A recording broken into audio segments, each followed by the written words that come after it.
Hey guys, welcome back to ड्रॉग बाबा। 2 match थे आज चैंपियंस लीग में। Manchester United, Atletico Madrid, Benfica, Ajax, दोनों ही ड्रॉ हो गए। एक 1-1, एक 2-2। बात करते हैं Atletico Madrid versus Manchester United की, तो आई थिंक काफ़ी सरप्राइज थे हम सभी देख के। वॉच अलॉन्ग पे भी मैंने बोला था, मॉक के वॉच अलॉन्ग पे जब हम थे 1MUFC पे, कि काफ़ी सरप्राइज्ड है हम 3 एट द बैक देख के, क्योंकि इतने बड़े गेम में, इतने बड़े कंपटीशन में आप उस सिस्टम पे ट्रस्ट कर रहे हो जो आपने नेसेसरीली अभी इतना फ्रीक्वेंटली खेला नहीं है। आपके पास वो सिस्टम खिलाने के लिए प्लेयर्स भी नहीं है। मिडफील्ड में आपने बीच में पॉग्बा और फ्रेड को खिला दिया। अब हमने देखा है कि अगर आपको 3 एट द बैक खिलाना होता है तो आपको 2 मिडफील्डर चाहिए होते हैं, जो कि एक तो जो आपका डर्टी वर्क करे, जो कांटे करता है चेल्सी में, जैसे जो मतलब क्लीन अप करना, डिसरप्ट करना प्ले को, और एक जो थोड़ा सा अपनी पोजीशन होल्ड करे, गेम का टेम्पो कंट्रोल करे, और वो सेंटर बैक्स की बीच में टक इन कर जाए जब आपके विंग बैक्स बॉम्ब फॉरवर्ड करते हैं। तो 4 एट द बैक की आपकी शेप जो है मेंटेन रहे, वो दूसरे मिडफील्डर का काम रहता है। बट क्योंकि पॉग्बा और फ्रेड दोनों की ही टेंडेंसी है आगे जाना और बॉल के साथ थोड़ा सा डिली डैली करना, तो वो आज हमको दिख रहा था कि सिर्फ एक बैक लाइन थी मैनचेस्टर यूनाइटेड की, एक फॉरवर्ड लाइन थी, और मिडफील्ड में कुछ था ही नहीं। और जब भी विंग बैक्स या सेंटर बैक्स के पास बॉल थी तो इतनी ज़्यादा ख़राब थी पोजीशनिंग दोनों मिडफील्डर्स की कि वो अंडर प्रेशर आ जा रहे थे। कोई आउटलेट ही नहीं था बैक लाइन के पास मैनचेस्टर यूनाइटेड की, इसलिए पोजेशन भी बहुत ईजिली गिव अवे हो रहा था। किसी भी तरीके का इंसिजन नहीं था मैनचेस्टर यूनाइटेड की तरफ से फर्स्ट हाफ में। तो अगर उनको मौके भी मिल रहे थे तो either they were shooting directly at the goal या फिर लॉन्ग बॉल्स के लिए जा रहे थे। मतलब मिडफील्ड से कुछ प्ले नहीं बन रहा था। एटलेटिको ने भी आई डोंट थिंक कि इतने कोई क्लियर कट चांसेस बनाए। अगर जाओ फिलिक्स का गोल बहुत बेहतरीन था, जिस तरीके की डिलीवरी आई रनन लोधी की, पिन पॉइंट क्रॉस और बहुत ही अच्छी फिनिश। लेकिन उसके बाद भी आप देखें तो एक हेक्टर हर्रा का ज़रूर वो हेडर था जो अनलकी डिफ्लेक्शन हो जाता, लिंडलॉफ के मुंह से लग के घुस सकती थी बॉल में, लेकिन thankfully for Manchester United post पे लगी एंड स्कोर वॉज स्टिल 1-0 उस टाइम पे। लेकिन एटलेटिको खेल अच्छा रही थी, बट मैं ये नहीं कहूँगा एटलेटिको बहुत अच्छा खेल रही थी। It was more of United's folly कि एटलेटिको को बॉल पे इतना टाइम दे रहे थे। एटलेटिको ब्रेव लग रही थी, लेकिन अगेन उनकी भी कोई इतनी, मैं नहीं कहूँगा कि डेविड de Gea ने बहुत अच्छे सेव्स करे to keep Manchester United in the game. जो प्रीमियर लीग में हम वीक इन वीक आउट देखते हैं कि डेविड de Gea की ब्रिलियंस होती है, जिसकी वजह से मैनचेस्टर यूनाइटेड बहुत सारे पॉइंट्स ग्राइंड करती है। तो वो तो केस था नहीं। और ओब्लाक के लिए तो मैं भी बोलूँगा कि ओब्लाक ने भी कोई ज़्यादा सेव नहीं करे। तो कीपर तो दोनों तरफ ही टेस्टेड नहीं थे। सेकेंड हाफ में भी सेम चीज़ चल रही थी, अनकन्विंसिंग लग रही थी मैनचेस्टर यूनाइटेड ने। फ़र्क तब पड़ा जब सब्सटीट्यूशंस हुए, एलंगा आए, मैटिच आए और टेलेस आए, तो थोड़ा सा एक अर्जेंसी आ गई गेम में। और टेलेस के आने से हमने देखा कि वो डिलीवरीज आने लगी अंदर। लूक शॉ जो नहीं कर पा रहे थे काम, वो होने लगा। जो रैशफर्ड का I think had a very very bad game. Rashford was the worst player on the pitch अगर मैं बात करूँ आज गेम की, तो किसी भी तरीके का कोई पॉजिटिव कंट्रीब्यूशन नहीं था रैशफर्ड का। अगर हम बात करें थोड़ा सा उसका डिटेल में जाएंगे तो रैशफर्ड का गेम, मतलब मेरे को नहीं लगा कि आज वो कुछ लेके आए, ऐसा उन पे भरोसा दिखाया गया, स्टार्ट दिया गया उनको, लेकिन he was very very poor today. और लेकिन एलंगा के आते ही हमने देखा कि वर्क रेट आया, थोड़ा सा एक जोश आया, एक मच नीडेड एनर्जी आई। लल सा था मैनचेस्टर यूनाइटेड फर्स्ट हाफ, जब बिल्कुल भी, मतलब फर्स्ट हाफ में तो ये हालत थी कि रोनाल्डो को मिडफील्डर्स के पीछे आना पड़ रहा था बॉल को कलेक्ट करने के लिए, because he was not getting involve in the game. तो Ronaldo is a player who likes to be involve. तो क्योंकि पर उनके पास डिलीवरी नहीं है, आइसोलेट हो गए हैं, क्योंकि दोनों मिडफील्डर्स को दबा दिया है। आपके कोंगडोंगबिया वॉज हैविंग अ बॉल, बिल्कुल मतलब अपना स्किल कर रहा है, स्टेप ओवर कर रहा है, बीट कर रहा है दोनों पॉग्बा फ्रेड को, उसको बहुत मज़ा आ रहा था। मतलब हालांकि सेकंड हाफ के एंड में काफ़ी, मतलब मेरे को लगा थक गया वो, इस वजह से पोजेशन भी बहुत ज़्यादा फ्रीक्वेंटली लूज कर रहे थे। Bruno had a very subpar game until that assist जो उन्होंने प्रोवाइड किया एलंगा को। बहुत ज़्यादा बॉल लूज करी ब्रूनो ने भी फर्स्ट हाफ में। परफॉर्मेंस ऑन दी होल अच्छी नहीं थी मैनचेस्टर यूनाइटेड की तरफ से, बट आज बात नहीं करेंगे प्रोसेस की, आज बात करेंगे रिजल्ट की। परफॉर्मेंस की बात नहीं करते हैं। 1-1 is an extremely good result for Manchester United. मैंने भी अपने प्रीव्यू में बोला था कि 1-1 ही मैं एक्सपेक्ट कर रहा हूँ। Against the run of play ज़रूर गोल मारा मैनचेस्टर यूनाइटेड ने, लेकिन अगर आपको UCL में ऐसे रिजल्ट्स ग्राइंड करने हैं और आगे जाना है तो कभी कभी आपको परफॉर्मेंसेस के परे रिजल्ट देखना पड़ता है। बहुत अच्छा रिजल्ट है गिवन द फैक्ट कि अब सेकंड लेग जो ओल्ड ट्रैफर्ड में होना है। अगर अवे गोल्स का भी रूल होता तो बहुत ही मज़ा आ जाता मैनचेस्टर यूनाइटेड को, क्योंकि एक अवे गोल बहुत ज़्यादा वैल्यूबल होता है। बट अभी वो रूल नहीं है, तो ऑन द पेपर तो अभी भी मैच जो है 50-50 है, 1-1 का स्कोर है। तो ओल्ड ट्रैफर्ड में, but I think Manchester United will be a bit brave. हमने देखा ये 3 एट द बैक का सिस्टम नहीं वर्क किया, ठीक है आप रिजल्ट लेके आए हो, बट आई डोंट थिंक कि परफॉर्मेंस बहुत अच्छी थी।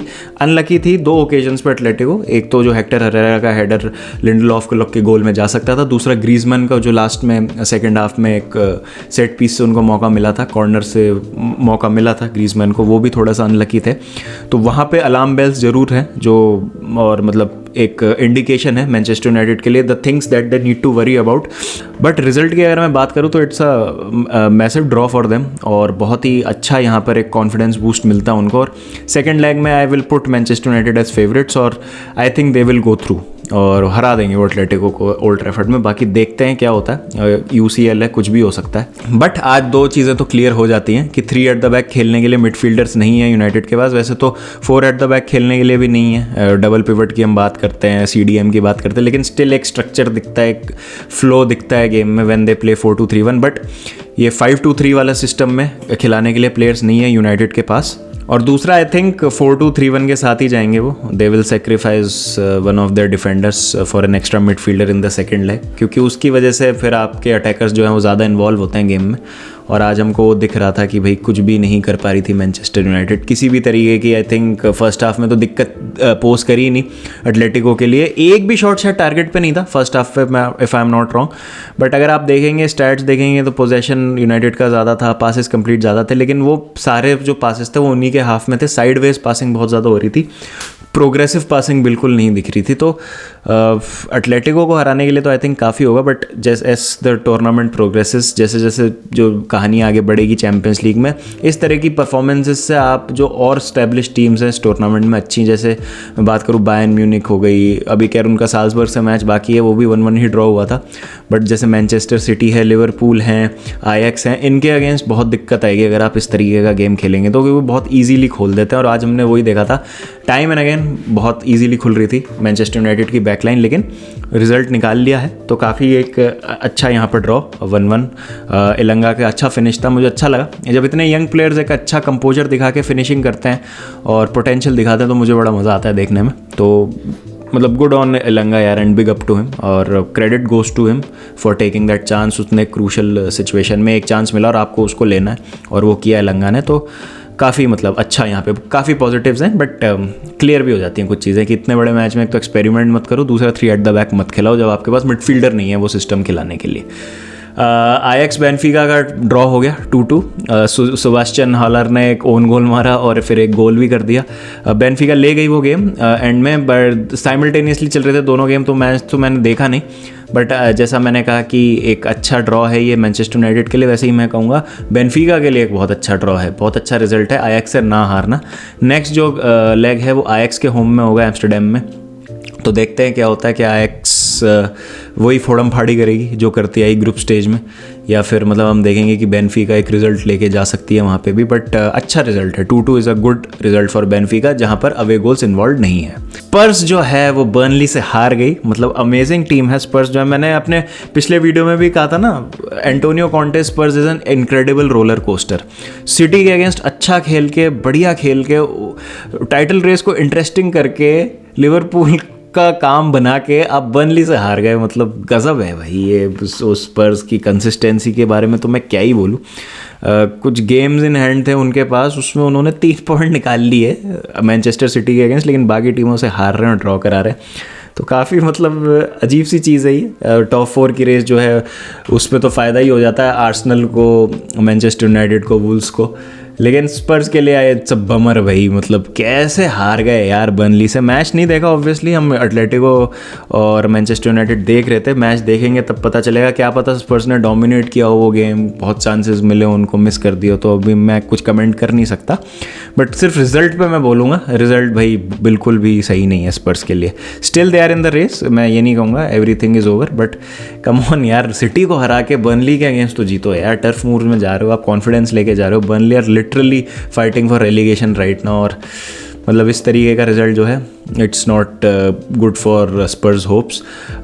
लिवरपूल भैया 6-0 हरा दिया लीड्स को। थम जाओ यार, थोड़ा सा डर लग रहा है। लीग कप का फाइनल है अगेंस्ट लिवरपूल। क्या ही करेगी लिवरपूल चेल्सी का संडे को, मुझे पता नहीं, but they are heavy favourites going into the league cup final, और दिखा रहे हैं भाई कि क्यों वो टाइटल चैलेंजर्स हैं। और आज की विक्ट्री के साथ सिर्फ 3 पॉइंट का गैप रह जाता है, 26 गेम्स प्लेड, और सिर्फ 3 पॉइंट का गैप है सिटी और लिवरपूल के बीच में। तो कुछ भी हो सकता है। अभी टाइटल रेस सडनली जो है बैक ऑन ट्रैक आ गई है, और लिवरपूल भाई रुकने का नाम नहीं ले रही है। 6 गोल मारना लीड्स को, भाई गजब परफॉर्मेंस। तो काफ़ी फुटबॉल हुई आज, काफ़ी गोल से भरपूर, और मेनली जो हमने बात करी एटलेटिको और मैनचेस्टर यूनाइटेड की थी। आपको क्या लगता है, क्या आप सेटिस्फाइड थे यूनाइटेड की परफॉर्मेंस से? जैसे मैंने कहा, मैं अगर यूनाइटेड फ़ैन हूँगा तो मेरे को मज़ा नहीं आएगा देखने में, बट रिजल्ट के लिए I would be absolutely over the moon. मेरे लिए रिजल्ट बहुत अच्छा है ये, if I am a United fan. तो आप भी मुझे बताएं कि आपका क्या ओपिनियन है इन चीज़ों को लेके। चलिए गाइस, फिर मिलेंगे नेक्स्ट वीडियो के साथ, बिल्डअप करेंगे टुवर्ड्स द लीग कप का final which is on Sunday, Chelsea versus Liverpool Wembley में। तब तक अपना ध्यान रखें, take care and peace out.